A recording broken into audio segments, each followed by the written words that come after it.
Mini break tayo. Guys, kamusta kayo? Mina! Nandito nga pala kami sa may tundo dito sa may Sangyupan.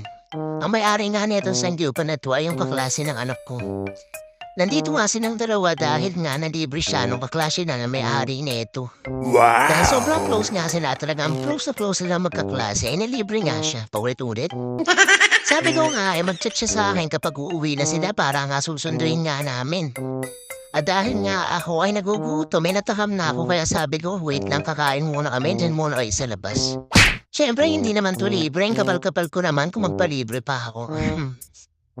Eto na nga, tinanda na nga yung order namin, umorder kami ng halagang 249. At eto nga yung halagang 249 yung mga kasama, tignan nyo na lang. Dahil busy-busy na nga ako mag-ship dito. Gutom na nga kasi ako dahil galing din ako sa trabaho. Kaya tama-tama nga yung pagsundo ko sa anak ko. At eto na nga, tapos na kami. Eto nga pala yung labas ng Sangyupan nila. Kaya itry nyo na rin at kung mapadaan kayo dito ay huwag na kayong magpatumpik-pumpik pa kumain na nga kayo dito.